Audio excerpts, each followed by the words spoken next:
Hey guys, what's up? Today I'm going to be sharing my ACT tips and strategies in order to help you guys maximize your ACT scores and get the best chances of getting into your dream schools.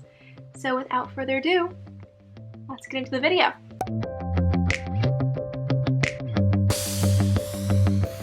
I would recommend every single student, regardless of what your target score is, to use the ACT Red Book. This is the only book that has actual authentic ACT tests from the ACT itself. It's going to give you the best preparation and representation of what the actual exam is going to look like. Now, if you are aiming to get a score in the 30s, you should get the test prep book called ACT 36. Now, I personally use the ACT 36 and the Red Book together most of the time that I was studying for my ACT and to score in the 99th percentile. ACT 36 dives into the more specific strategies that you should be using in order to get in that high 30s range. I would count out how many actual ACT sanctioned exams I have available to me. So if you have 8 exams available to you, I would pick out benchmark weeks that you would like to track your progress in and use at least 4 of those exams to track your progress throughout the time, and also having that last practice test the week before you take the actual exam so that you have a better idea of what score you're likely to get. So that means in the weeks in between those benchmark test weeks that you have now laid out, you should be using your Princeton Review or your Barron's Review books and using those questions in order to practice and learn the strategies when you're not correcting and learning from the mistakes that you made in the previous exam that you took. Now, if you're looking at review books from the Princeton Review or Barron's, remember that the questions that are in those books are actually written by those third-party companies, and they're not actually representative of what's going to show up on the exam. So for example, if you're having trouble with a specific type of math problem, using the questions from the Princeton Review or from Barron's shouldn't be a problem if you're just practicing the basics. But if you're actually doing practice tests or you're trying to time yourself and get an idea of what score you're actually going to get, the Princeton Review and the Barron's questions are not going to cut it for you. These materials, along with the occasional YouTube video, should be enough to increase your ACT score anywhere from a couple to 10 points.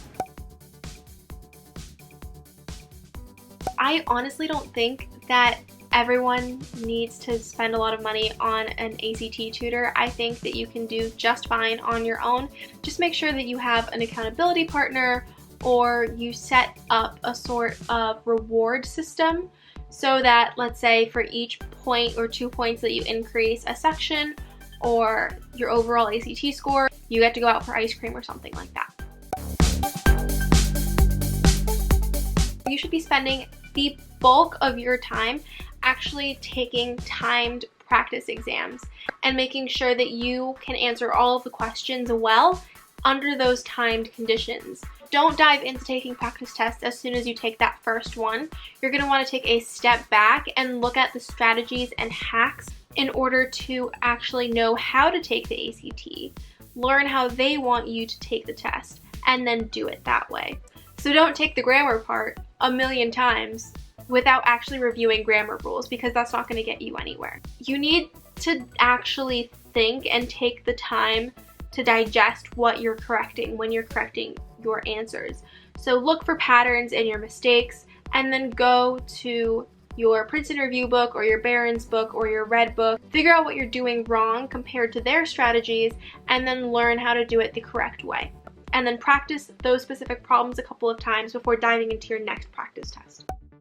You should remember that unfortunately, the ACT only measures how well you take the ACT exam, not general intelligence. So it's actually your responsibility to take the time to learn the strategies to take the ACT well and to answer the questions the way they want you to answer them in the right amount of time. So that is also going to take a lot of time and effort on your part to study.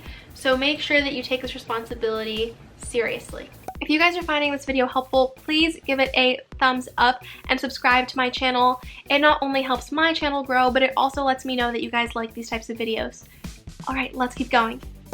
A question that I'm frequently asked is, should I take the SAT or the ACT? Which one do colleges prefer? Which one is going to give me a leg up? To my knowledge, colleges don't really care whether you send the SAT or the ACT. It's all about your personal preference and your personal skill. So I would recommend taking a blind ACT exam that's proctored and timed, and a blind SAT exam that is also proctored and timed.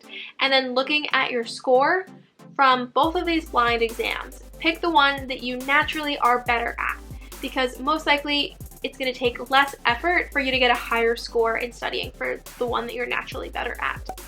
Should I take the SAT or the ACT with the essay? I would say yes, because some colleges ask for it and others don't, and it would really suck if you don't take it with the essay now and end up needing it later. How do I determine my target ACT score? Now, this is going to be very subjective, and this is going to be a process that you're going to have to go through personally. You're going to have to think about what your dream schools are, what schools you would like to attend.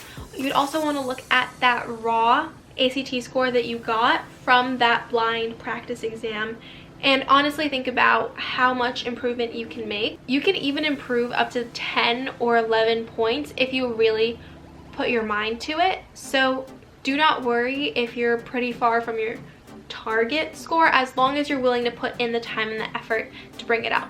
So when you're looking at your dream schools, you're going to want to look at the ACT scores of the middle 50% of the class. So I go to Columbia and I'm looking at my class stats, and it says that the middle 50% of students admitted to the class of 2022 had an ACT score between a 33 and a 35. That means that a target score of a 34 is good. In determining your target ACT score, you should also remember that your ACT score is not the only component that goes into your college application. Your classes, your grades, your extracurriculars, and your essays, and your letters of recommendation, and those are all important components of your college application. So if you're curious about what a successful Ivy League worthy college essay looks like, you can check out my video where I read my Common App essay, as well as a supplement that obviously got accepted to Columbia. And you can also check out my video on the extracurriculars that got me into Columbia.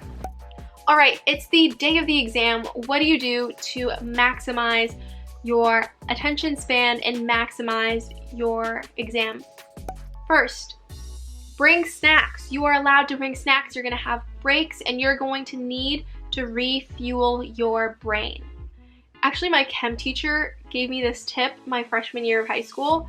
Go to the exam wearing a hoodie, and then in that pouch have some mints and some little Hershey's Kisses, some sort of like small individually wrapped chocolate, just so that when you're in the middle of a section and you start to feel your brain getting fatigued, you have a little bit of chocolate, you get that spike of dopamine, or you have that mint and you wake up a little bit more, and it'll help you get through the rest of that section. My last day of tip is to actually take the ACT in a place that you are familiar with.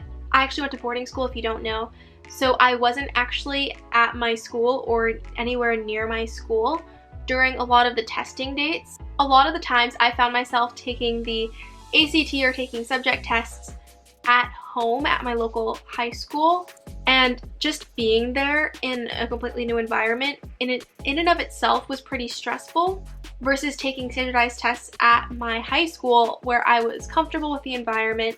I had pretty nice amenities for taking standardized tests, so there were lots of locals who didn't actually go to my high school who would just go to take the standardized tests there because it was nicer.